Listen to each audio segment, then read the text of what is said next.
Welcome to REST, which stands for Resiliency and Empowerment Seminar today.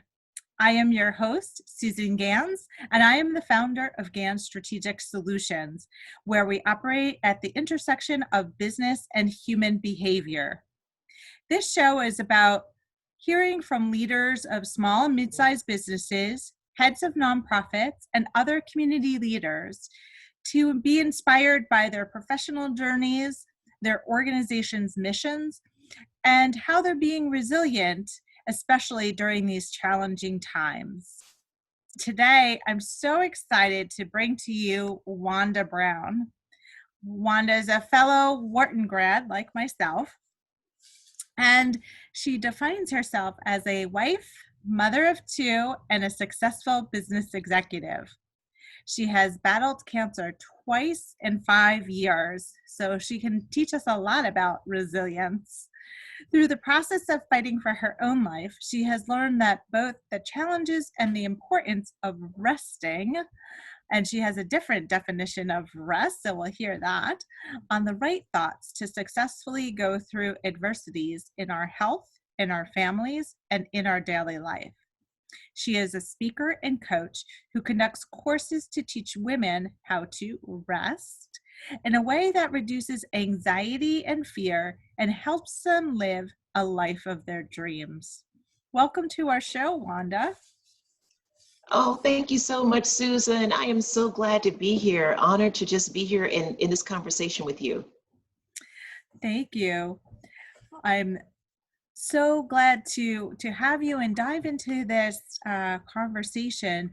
Let's talk about, like, earlier in your career, how did you navigate from the business school times and this executive to being a coach and a speaker? Yeah. So, I graduated with a degree in mechanical engineering, and I took my first job in the oil industry in Texas. And what a great start of my career. I couldn't have asked for a better start. Um, I was a mechanical engineer and I took a job in petroleum engineering. And my first boss, he gave me a whole field of oil wells to manage. Wow. And it was way outside of my comfort zone. And that is exactly where he wanted me.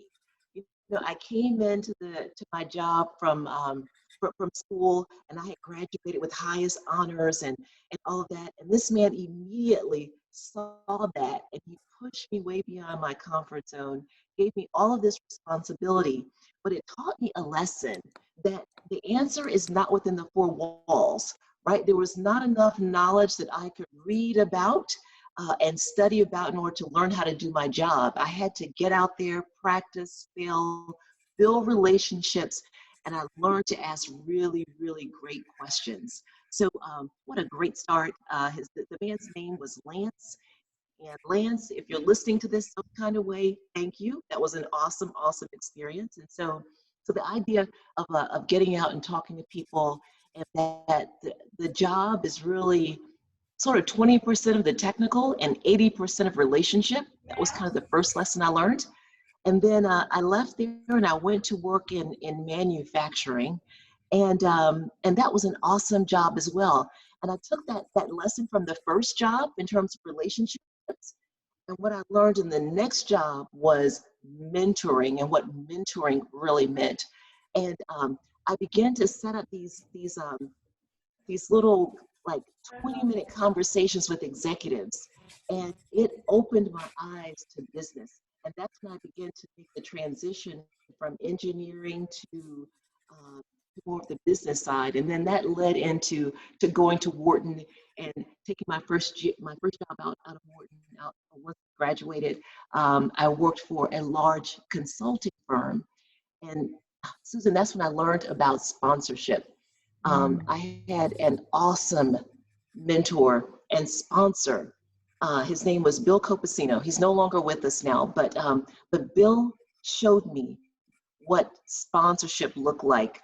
I was a woman. I had my child in B school during spring break, never missed a day of school. And so I stepped into consulting at a time when women who were serious about consulting weren't having children. And I walked in, I remember as I was going through the interview process, I wasn't showing. And when I got to, I don't know if you remember those consulting interviews, but I got to that last interview, and by that time I was really showing. And I just remember the shock on all the men's faces, like, "You've been pregnant all this time?" Like, yeah. But Bill was a man that understood diversity and inclusion in a way that was beyond his years. And so that's a little bit about my story. I spent 11 years in consulting with that first company. Went on to work as a VP of strategy for a retail company.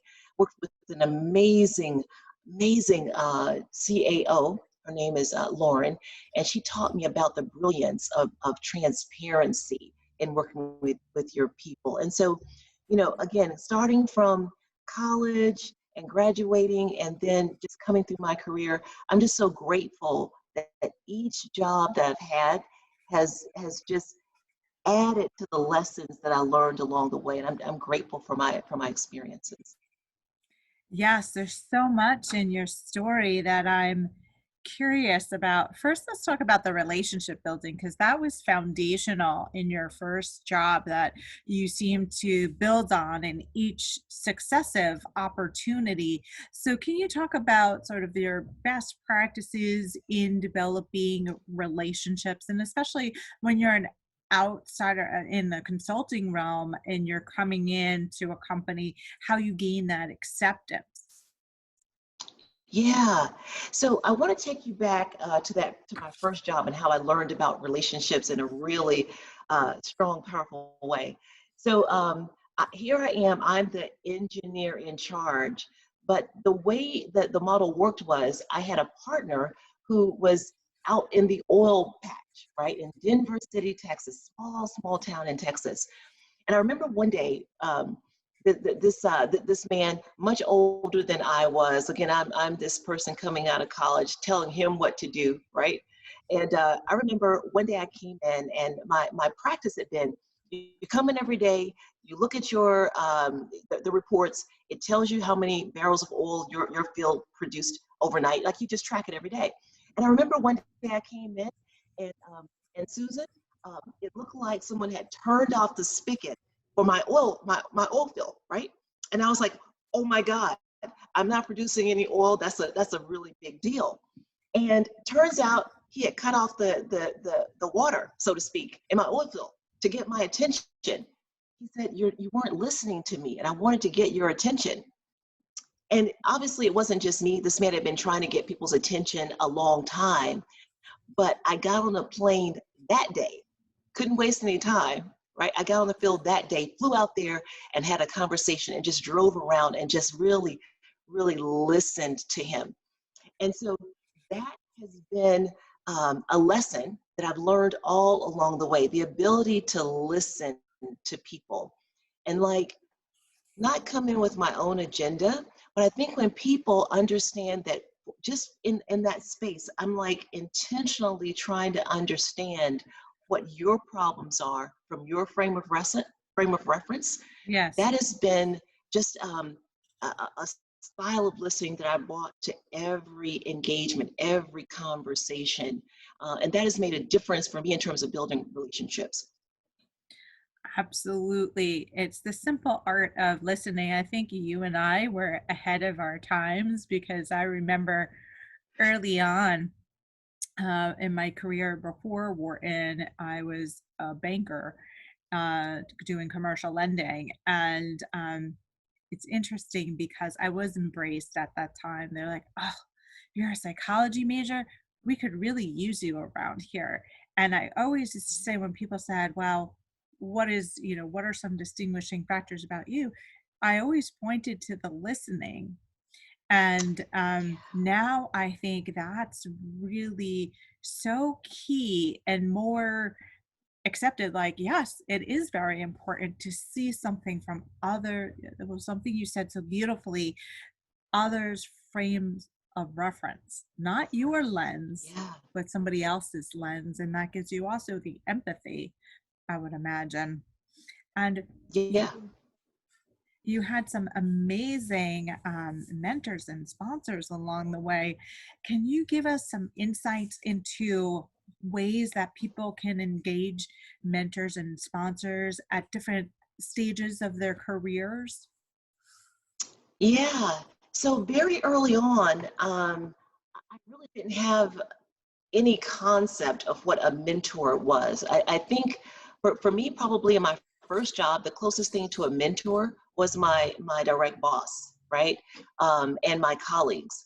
I was the junior person on the team, and I would just seek them out for support, for advice, for questions, et cetera. And they would help keep me out of trouble, right? Right. Um, and then, as I got to that next job, and I started being a little bit more intentional. I had a little bit more knowledge. I knew enough to reach out to people in executive roles, to identify people who were in roles that I wanted to go to, be promoted to, and I would spend time talking with them. And people, what I found was people loved that. They loved like seeking out their advice. Something about it was honoring, that you would come to me for advice, and not only come to me for advice, I would demonstrate, hey, you said this, and look at what I've done. I've actually tried to implement what you were saying. And so that just engenders people. It makes it attractive. Now, I will tell you, when it comes to sponsorship, that one is a tougher one because sponsorship requires so much more of a person because they're putting their reputation on the line when they're speaking Yes. for you, when they're standing up for you in the room, in rooms where you can't be. They are course correcting information when things are said about you, maybe, right, that aren't accurate, or that might derail your career, right? Sponsors are really leaning in. And so the ability to attract sponsors is a little bit more challenging. And I have found that it has to be more organic. In times in my career where it was forced, it didn't work, right? We went through a period where the organizations were trying to figure out this idea of sponsorship and mentorship, and they would assign, let's say, a white male partner to an African American or a Latina person and say, you're their sponsor. But their heart wasn't in it. The assignment was there, Yes. but their heart wasn't in it, right? And so I think it takes time to you got to spend time building relationships and not only like seeking sponsors, but sitting with them saying, what can I do for you? Right. Right? Okay. At night. And one of the things that I would do is I would say, okay, during the day, I've got to focus on my core client, but I would pick up the phone for people who I wanted to be my sponsor and say, what can I help you with? A lot of times they had more work than they could even do. So I'm like, okay, well, I can work on that proposal during my off hours as a way to support and help them. So I think sponsorship is different. Sponsorship is a hard thing, and so you've got to spend time building more of a relationship. That's been my experience. Absolutely. It is a give and take. And I think in the sponsor relationship, the sponsor can learn things too, in addition to Yeah. the person who is being sponsored. And I totally believe that. But there's less of a playbook, I would say, right, about sponsorship, more of a playbook on Yeah. mentoring, because I think the Yeah. difference being there's that political capital, that reputation you mentioned, that makes it a little bit Yes. harder in the sponsorship arena. And that's amazing that you've had um, the knowledge early on in your career about the importance of relationship building and to apply it throughout. And it's that emotional intelligence that's really helped you along the way. Yeah. Yeah, and I fell into it by accident. I have to credit that curmudgeon man out in the field who just cut the spigot off and said, "Will you listen now?" I'm like, "Yes, I'm listening." Um, but it just shows you. Sometimes when we face obstacles in life or in our career, right there is a beautiful lesson that's hidden in that. that if we lean into it, it can really help us throughout our lives and our careers. Yes, and that brings me to the next topic I wanted to talk to you about, which is really about resilience and your challenges from a health perspective. So, can you share your journey about that? Yeah. So, resiliency is really just the ability to face challenges and obstacles and adversity and recover. And so, Susan, as you mentioned, I was diagnosed with cancer the first time, and you know, uh, I went through it, and I remember sitting at the doctor's office, asking him how long I had to live, and he said, "Remember who you are. Remember how powerful you are. Speak to your body and tell it to heal."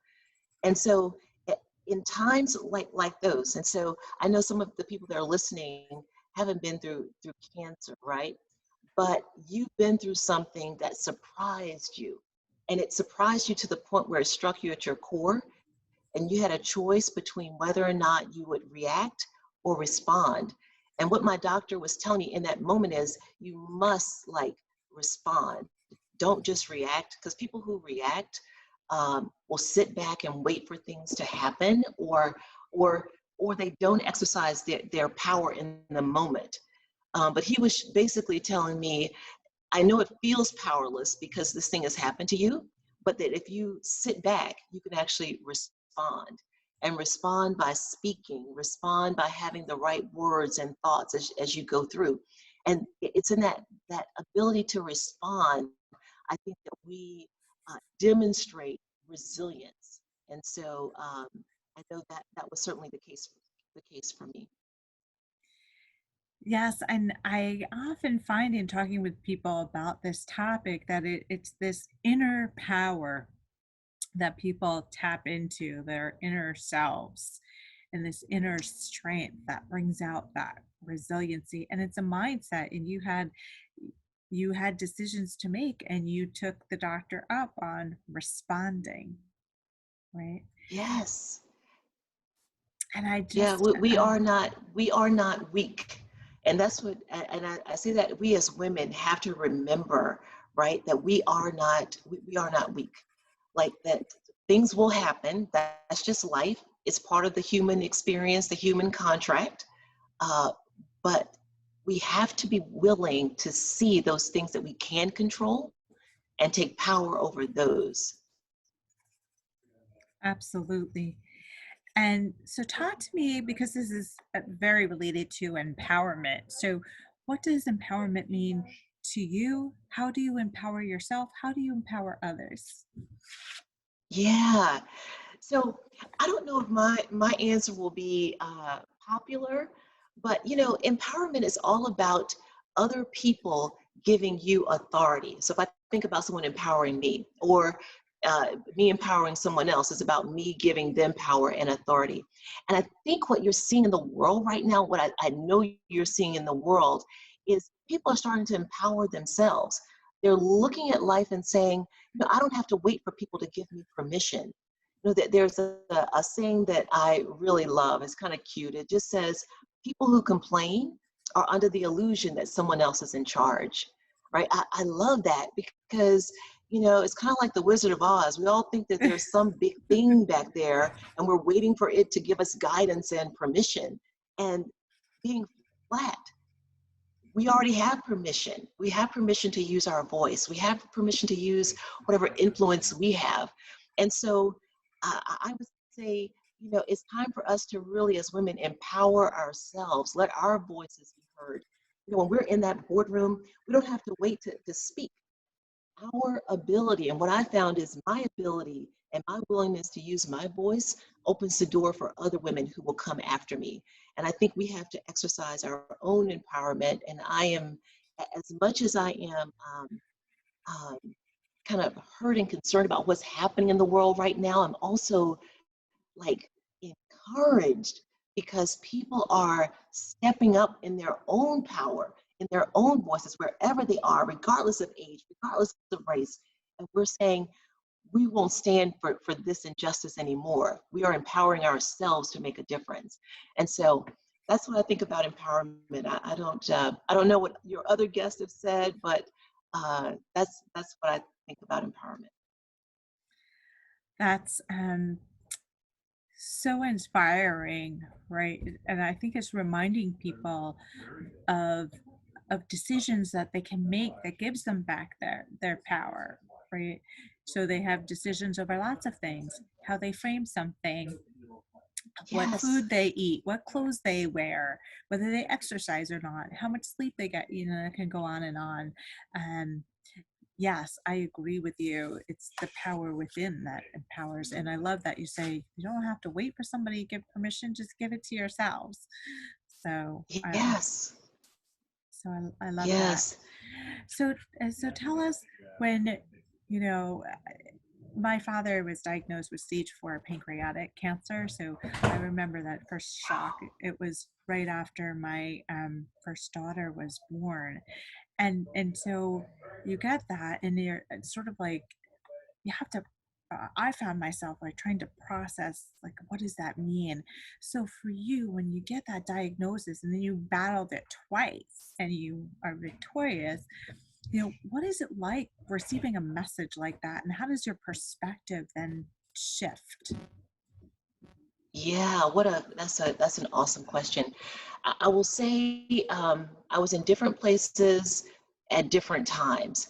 So I can the imagine. first time, um, you ever been to the doctor and they say, just wait here, the doctor will be with you in a moment, right? Yes. And you sit there and you comply. And so the first time I got the diagnosis, I was ready to comply and hand myself over to this machine called doctors and systems and chemo and surgery. And my doctor did a pattern interruption. He said, boom, no, speak to your body and tell it to heal. Like Right. you are a participant in your healing. You can't just sit back. And I thought, oh my God, he's right. But in my question, how long do I have to live? He was like, wait a minute, why are you asking me that question? You get to say. So that was my response the first time. The second time, I will admit, it took the wind out of me because I was doing everything that I thought I was supposed to do. I was exercising, eating right, participating in clinical trials, getting my tests done, blah, blah, blah, blah, blah, right? And so then there was a huge disconnect, right? Okay, wait a minute. I'm doing everything I know to do, and yet the cancer is back. And that's when the second time in, first of all, the quietness, I mean, I wouldn't say quiet first. The first was screaming and crying and why God, why me? But in the quiet, when it got quiet, Susan, I was and I accepted that I had to go through chemo again and the surgery again. In that quiet moment, like I began to be open to the question, what if the obstacle is the way? What if there's a lesson in here Mm. that I can learn that's going to help me like be better, that's going to reveal something in me that I don't even know exist, right? That's going to cause me to be a better human being or better mom, whatever that looks like. It was in that quiet acceptance that this is your experience. You're here. You got to go through it. The question is, how will you go through?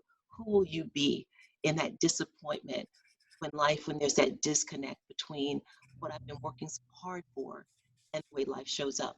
And I know, again, for those of you that haven't gone through cancer, you understand what it's like to have those moments in life where it doesn't add up. You look at the work you put in and the result, and there's a disconnect. So So that yeah. brings me to my next question, because you talk about this quieting, and I take it that's probably when you came up with your version of rest. So share with us about your version of rest. Yes. So what I realized is in that moment is that, the first time it was my word. My word was, I'm going to call it a weapon, right? But but think of it in a positive way, right? This is the one thing I can control. The second time it was rest. Rest was the weapon. That was the one thing I could control. And I came up with this process. that Susan, you just mentioned. And my REST stands for, the R is for remember how powerful we are. And you and I have talked about it already a bit, right? That we can't circumvent all the bad stuff that happens in life, but we can control the things that we can control. That's where our power lies, right? It's in our words, our thoughts, our identity, and our perspective. E is for expand. We have to expand our perspective and realize that what we're going through isn't just about us, but that other people can be served by supporting us. I heard something so beautiful the other day. I wish I could take credit for it, but someone else said it, but I thought it was awesome. They said, when we invite other people into our lives, we get expanded because they bring other tools and skill sets and just all kinds of talents that we don't have, and it gets added to us because now we can operate together as a unit to accomplish something. So that's the E, expand our perspective and invite other people to participate in our journey. The S is for self-care, and it's about well-being in every area of your life: physical, mental, emotional, spiritual, financial. And the T is my favorite. It's take action. We have to, when we're going through, we have to choose a dream that will give our life purpose as we go through, and then take action to bring it to pass. And the T, I just want to talk about that just for a moment, Yes, because please. in times like these, right, with so much happening, I call it the perfect storm of crises happening around the world. COVID, Yes. racism, like you name it, it's a perfect storm. On the other side, and there will be an other side, there's always an other side, right? The world will never be the same. And Yes. so it's going to require people who are willing to take action, to bring new ideas, new innovations, new creations, to solve new problems in the world. And whoever those people are, like you and I, we will be the new leaders on the other side. But it's all about people using whatever is in their hand, owning their stories, owning their experiences, and bringing that. That's all you need. It's not, you don't need to go back to school and no, use what's in your hand. And that, just doing that will change the world. Think about 7 billion people using what's in their hand to change the world. That's a beautiful thing. And it's all about T, take action. So that's the REST. So I just have chills right now because I'm just so motivated and fired up by what you said.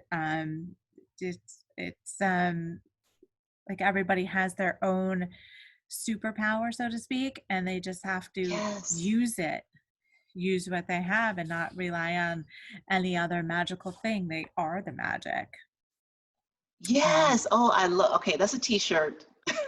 I am the magic. I am the magic. Okay, we created it right here. Yes, yes, yes, yes. So before we go today, Wanda, tell us what you would like people to remember about our conversation today. Yeah. You know what? That no matter what you go through, no matter what you go through, focus on what you can control. You have a part in every adversity you go through. Figure out those things that you can control, and do that. Do that. And then the next day something else will reveal itself. But in that moment, get really present. What is within my control that I have power over? That is so true. Is in I've been talking a lot about giving people back their power and to remind them of what they can control. So that's perfect. So I'm going to repeat it because it's so powerful. It's to focus on what you can control and be present in the moment. It's moment to moment. And Yes. so, Wanda, how can people find you? Because I want them to be able to seek you out. Oh, awesome. So you can find me on Facebook. I have a woman's Facebook group.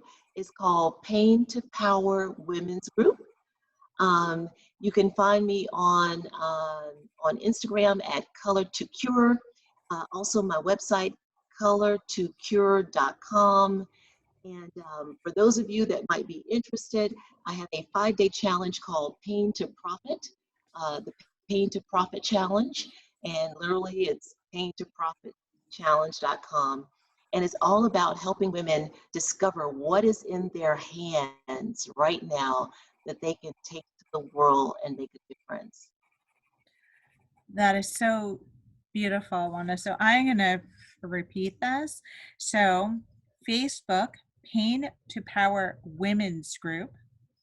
Wanda's website, color2cure.com. On Instagram, color2cure. And she has a 5-day challenge, which sounds very intriguing, paintoprofitchallenge.com. Wanda That's Brown, right. what an honor to speak to you this afternoon. I so appreciate your time and your insights. And to our audience, remember what Wanda said about focus on what you can control, and be present in the moment. Looking forward to the next conversation. Bye for now. Yes, thank you. Bye. Bye.